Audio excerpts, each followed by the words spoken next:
Alors bonjour tout le monde, mon nom est Stéphane Fournier, physiothérapeute chez Accès Physio. Je suis en compagnie de mon illustre collègue et associé, Dominique Labelle, aussi physiothérapeute. Exactement, bonjour.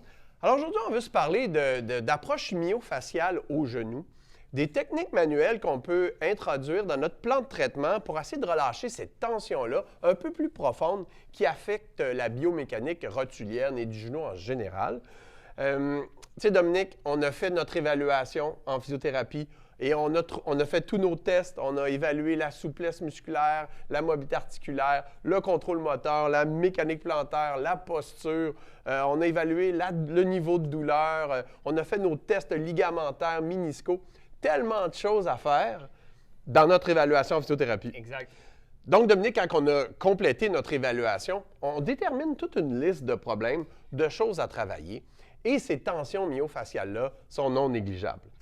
Absolument. Puis c'est ça qui peut être difficile aussi quand on commence comme physiothérapeute, justement, quoi faire après l'évaluation, par quel problème commencer. Puis c'est pas toujours évident, quoi prioriser.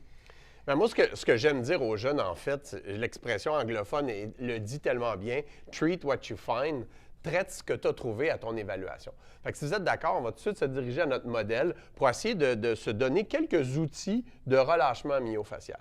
Allons-y. Alors, on arrive, Dominique, à se parler de relâchement myofacial, des techniques de relâchement, très à la mode en physiothérapie depuis, je te dirais, 5 à 10 ans, où on comprend que, oui, il y a le muscle, oui, il y a le relâchement articulaire, mais il y a toutes ces enveloppes musculaires-là qui partent en chaîne pour créer toutes sortes de tensions autour des articulations. On ne fera pas un cours de fascia aujourd'hui, on n'a pas le temps de faire ça. Ça prendrait un week-end complet pour s'en parler.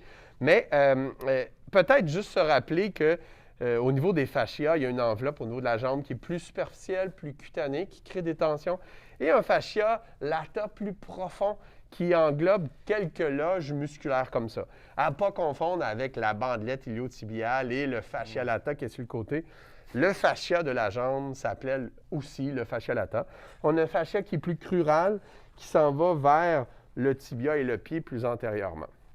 Alors, l'idée du relâchement myofacial, c'est de se donner un point d'appui, un point fixe tout d'abord, et ensuite de s'installer assez à distance, remonter assez haut sur la cuisse, par exemple, pour induire d'abord ce genre de relâchement plus superficiel pour le fascia cutané et beaucoup plus profond pour le fascia lata, Dominique. Si je peux me permettre, tu sais, on voit à quel point, en fait, ce n'est pas des mobilisations articulaires. On ne fait pas des grades, des oscillations. Donc, on peut voir que c'est vraiment un relâchement myofacial avec tes mains. Donc, c'est plus doux aussi.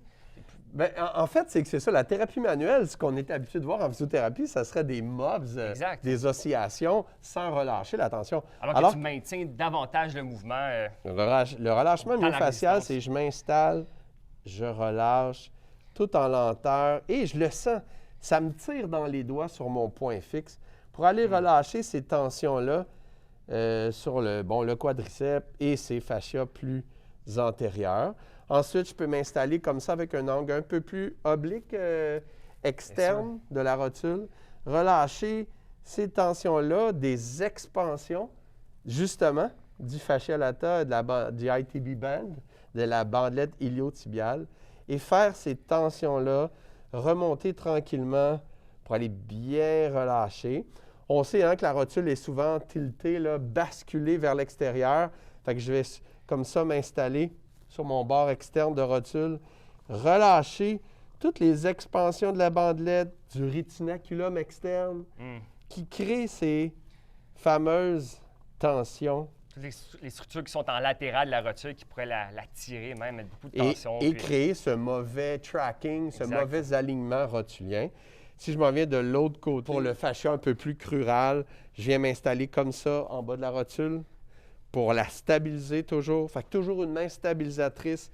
Et ensuite, regardez, je m'installe ici, là, puis déjà, ça me tire dans les doigts pour aller relâcher ces enveloppes myofaciales, des techniques en étoile qu'on appelle, qu'on part dans différents plans, et ma loge tibiale antérieure, et je fais ces techniques-là de relâchement myofacial. On voulait donc vous sensibiliser à cette approche-là. Tous des trucs qu'on enseigne à nos thérapeutes, nos jeunes thérapeutes qui commencent chez Accès Physio, dans le coffre d'outils, toujours utile, le relâchement myofacial. Merci, on continue. Alors, toujours pour continuer dans l'optique myofaciale, pour le relâchement un peu plus musculaire, je te dirais, Dominique, on a parlé des fascias, mais les gros groupes musculaires sont bien importants. Alors, moi, j'ai quelques muscles clés que j'aime bien relâcher, qui ont beaucoup d'impact sur la biomécanique du genou. Il y en a plusieurs, là, mais entre autres, hein, le piriformis, le psoas, le droit antérieur, la bandelette iliotibiale avec son fascia lata. Fait que c'est quelques muscles préférés comme ça. Les gens en trouveront d'autres à l'évaluation. Mais comment on peut relâcher? Et le bon vieux PNF, c'est actif, c'est dynamique et ça fonctionne très bien. Alors moi, le piriformis, Dominique, j'aime bien le travailler comme ça, en flexion, rotation externe et puis une légère ABD. Alors, je m'en viens comme ça. Marilyn, tu me dis quand ça tire? Alors, on cherche, hein, Dominique, toujours notre 3 sur 10? Exact. Maximum 3 sur 10. Et là, Marilyn, tu pousses ta cheville dans mon épaule. 6 à 8 secondes. 4 à 6 répétitions, je te dirais, par groupe musculaire. Et on relâche.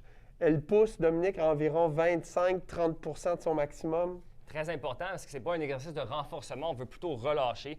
Et d'ailleurs, il y a tellement d'évidence scientifique, d'études par rapport au PNF, c'est une très, très bonne modalité. Tout à fait. Moi, je les utilise surtout en médecine du sport sur le terrain avant une intervention pour relâcher cette composante musculaire-là.